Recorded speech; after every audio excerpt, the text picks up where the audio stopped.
کہ یہ جو دنیا میں کچھ تنظیمیں وجود میں آئی ہیں اور جو بڑے دھڑلے سے کہتے ہیں جمہوریت کفر ہے، یہ بھی اسی لابی کی یہاں پر کردار نظر آ رہا ہے۔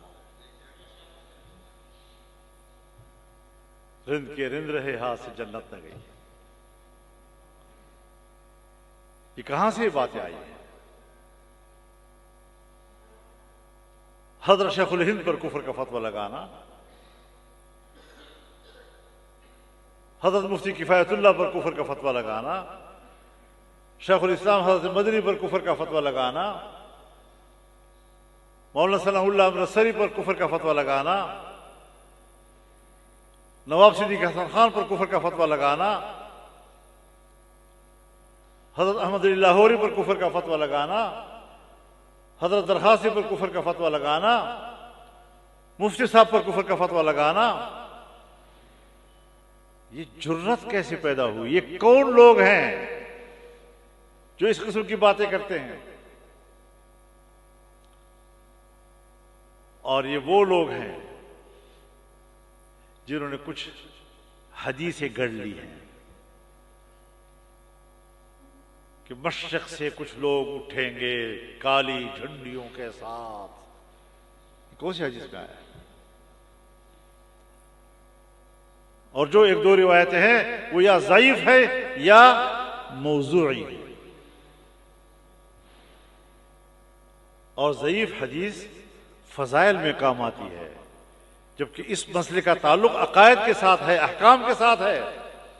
عقائد و احکام کے ساتھ ضعیف حدیث کام نہیں آتی، حجت نہیں بنتی وہاں۔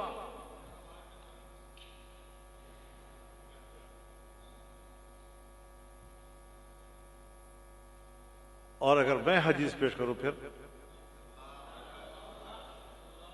کل جب ہم ختم بخاری کر رہے تھے تو آخری حدیث سے بالکل پہلے والی حدیث کہ مشرق سے کچھ لوگ اٹھیں گے یقرؤون القرآن ولا يتجاوز حناجرهم، وہ بھی تو مشرق کے تھے۔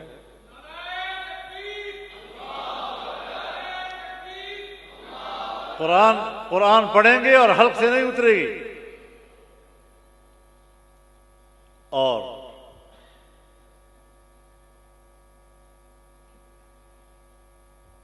ان کے سینوں سے ایمان ایسے نکلے گا جس طرح کے نیزہ کمان سے نکلتا ہے، تیر کمان سے نکلتا ہے اور شکار سے سیدھا نکل جاتا ہے، کچھ فائدہ نہیں ہوتا اس کا اور واپس لوٹنا بھی نہیں ہوتا اس کا، ایسے ایمان سے خالی ہو جائیں گے۔ تو یہ لوگ جس کا حدیث میں آتا ہے کہ یہ اپنے وقت میں علماء کو قتل کریں گے، دینداروں کو قتل کریں گے،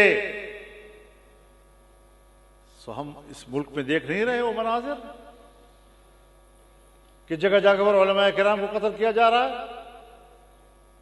پرسوں ترسوں اسی ایک وزیرستان میں ایک سال کے اندر میرا تیسرا عالم دین ہے جو جمعیت کے لیے ستون تھا، اس کو شہید کر دیا۔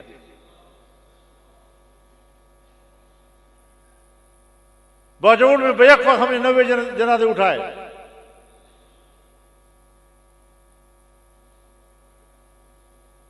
اس بات کو بھی مد نظر رکھنا چاہیے کہ یہ قوتیں جب اس قسم کی باتیں کرتی ہیں تو موضوعی احادیث کی بنیاد پر کرتی ہیں اور اپنے آپ کو مسلمان بناتی ہیں اور دوسروں کو کافر بناتی ہیں، اور یہی ان کے بارے میں حدیث میں آیا ہے کہ یہ لوگ مسلمانوں کو کافر کہیں گے۔ اب اس سے تو جمعیت علماء اسلام مرعوب نہیں ہوگی۔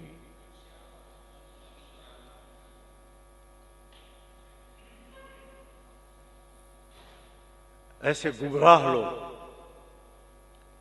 سفاک، مجرم، قاتل، نبی علیہ السلام فرماتے ہیں کہ اللہ تعالی کے لیے اگر پوری دنیا تباہ ہو جائے وہ اتنا بھاری نہیں پڑتا جتنا ایک مسلمان کا خون اللہ کے نزدیک بھاری ہے۔ لزوال الدنیا اہون علی اللہ من دم رجل مسلم. اتنا ارزان بنا دیا تو نے مسلمان کے خون کو، اور پھر بات کرتے ہو اسلام کی. ہم بھی جانتے ہیں جمہوریت کیا ہے، کہاں سے آئی ہے، ہم بھی جانتے ہیں ڈیموکریسی کا کیا معنی، لیکن ہم نے اس ماحول میں رہتے ہوئے اپنا نظریہ پیش کیا کہ عوام کی حاکمیت،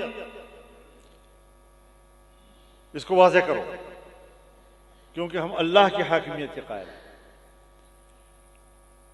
سو آج اگر عوام کی حاکمیت جاتی ہے تو ہم تو پہلے بھی قائل نہیں ہیں، ہم نے کہا قرآن سنت کتابیں ہوگا،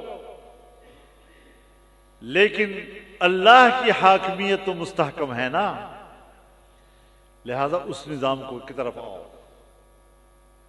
کہ جس کی حاکمیت میں توحید بھی ہے اور اس میں استحکام بھی ہے اور دنیا اور آخرت کی حاکمیت اسی ایک ذات کے ہاتھ میں ہے. لہذا انسانی معاشروں کے لیے بھی جو نظام انبیاء کے ذریعے اللہ رب العالمین نے بھیجا ہے اسی کی طرف انسانیت کو جانے کی دعوت دیتا.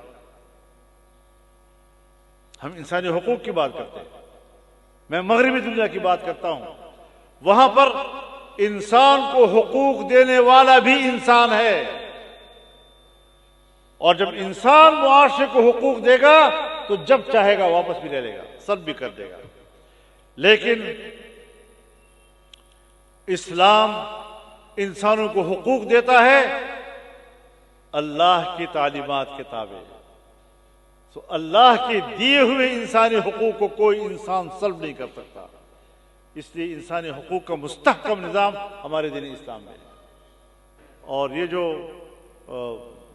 مسلح گروہ اور جنگیں ہیں، ان کی حقیقت بھی ہمیں معلوم ہے، کہاں تک یہ اسلام کی بات کرتے ہیں، اور جس طرح کے وہ جرائم کے مرتکب ہیں، ہمیں پاکستان میں ایسی کوئی چیز قبول نہیں ہے.